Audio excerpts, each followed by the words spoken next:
Então, aqui, o que o Eliarte descreve, depois que ele voltou aqui, que Santarém tinha uma capacidade de reunir 60 mil guerreiros.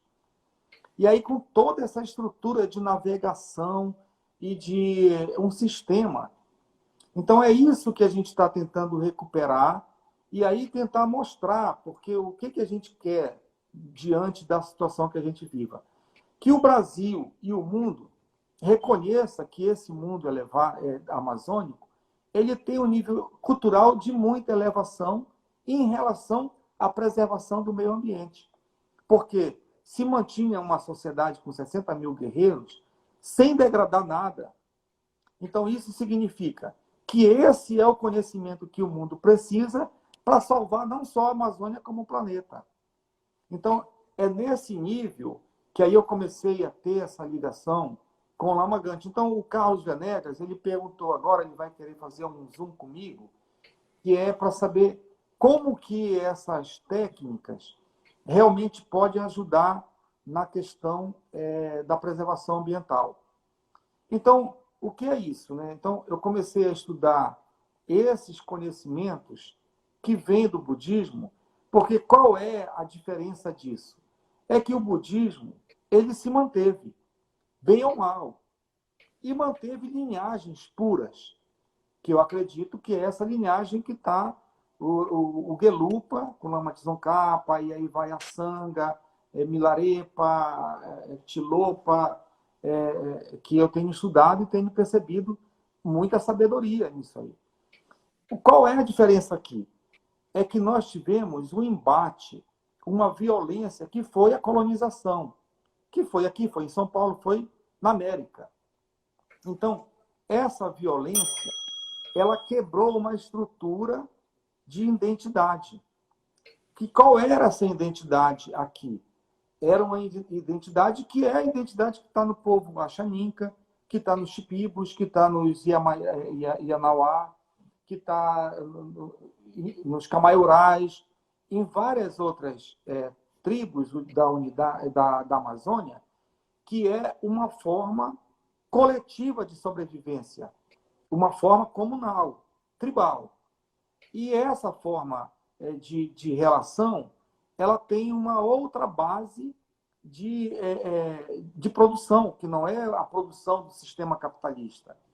Ela é uma produção pautada na reciprocidade, que no budismo tem lá o Tolan. Aí, o que é a reciprocidade? Para os indígenas, os Axanincas, eles têm esse nome, Manakô.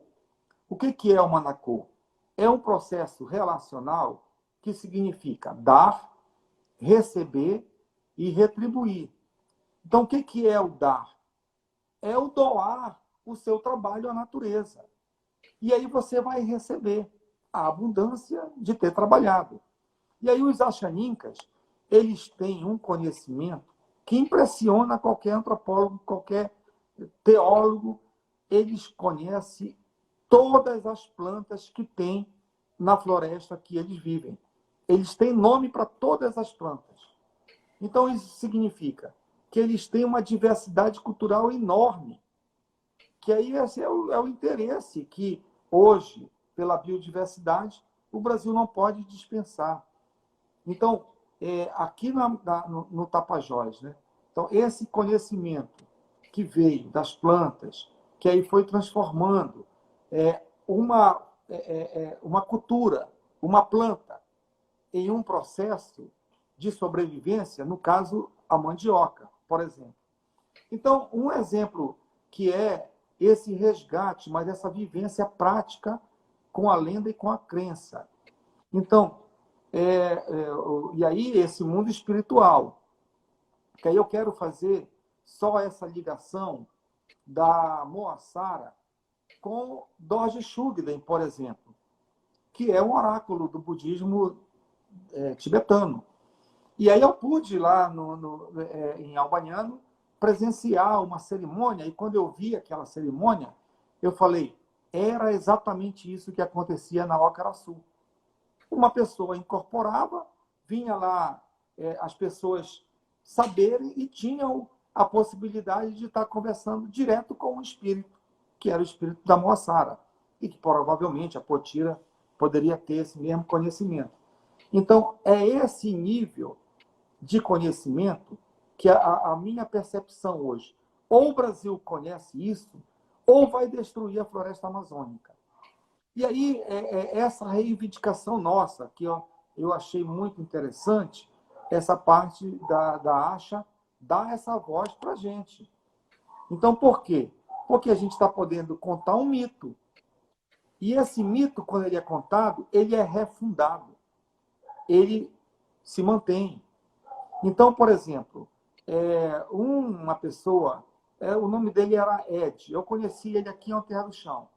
Ele foi um artista do Boto Tucuxi. Aí tem o Tucuxi, o Cor-de-Rosa aqui e tal. Aí o Ed, ele fez uma cartilha sobre a Mani, que era uma personagem, e eu fui lá na Feira do Livro, ele autografou para mim, eu conversei com ele, logo depois ele morreu. E aí ele me disse, professor, essa lenda da Mani, e aí ele era uma pessoa desse mundo encantado. Quem conheceu o Ed, ele tinha um jeito de um boto. Quem olhava para ele, ele tinha até um aspecto físico meio uma certa deficiência no jeito de andar e tal. Mas ele tinha um conhecimento, ele moveu o Tucuxi durante muitos anos aqui. E aí ele falou para mim, professor, essa lenda da Mani, da mandioca, aconteceu na Ócaraçu. Aí é onde é o lugar da Moassara. E aí essa história da lenda da Mani foi contada pela Potira para o Sebastião Teixeira, que escreveu e passou para o Bettendorf, que fizeram um livro, que é um livro que tem crônicas do Grão-Pará e Maranhão, do Bettendorf, 1661. O Gonçalves Dias resgatou esse livro no Museu do Tombo e trouxe para o Brasil. Então está lá a história da lenda da Mani. Então, provavelmente, concretamente aconteceu aqui. Aí, o que é a lenda da Mani? Para a gente entender essa cosmologia amazônica, que é o que nós reivindicamos que seja dado direito à voz. Aí, o que é essa cosmologia? É justamente isso que eu estou falando, que é o perspectivismo ameríndio, do Eduardo Viveiro de Castro, que ele teorizou, mas aqui a gente vive na prática. Então, o que é essa cosmologia amazônica? É justamente o que o Boaventura Souza Santos fala de dar lugar de voz ao Sul, de não ter esse ponto referencial europeia, da Europa, como centro, porque não é. Então, essas possibilidades de outro entendimento vai, inclusive, ajudar a salvar a Europa. Aí por quê? Essa cosmologia aqui, ela é viva. E aonde que está esse vivenciar? Está na biodiversidade que foi criada, que foi trabalhada, que foi, digamos assim, como é que esses caras, os indígenas, criaram o processo de fazer a farinha, que é altamente complexo. Para fazer a farinha tem que fazer o tipiti, tem que saber separar a maniva da mandioca, senão morre. E aí foi um processo experimental que foram. O Jeremy Narby, ele conta muito isso, como é que os xamãs, eles tinham essa percepção, que é essa percepção das serpentes cósmicas, que é essa percepção desse DNA humano, desse helicoidal, que faz com que a pessoa adentrou ali tenha uma percepção muito elevada. Uma fenomenologia do tempo presente. Mas essa fenomenologia ligado com o cosmo. Então, por exemplo, a lenda da Mani. Então, existia uma personagem chamada Mara. Mara, esse era o nome que tem no budismo lá. Que era a mãe, ela foi a mãe da Mani.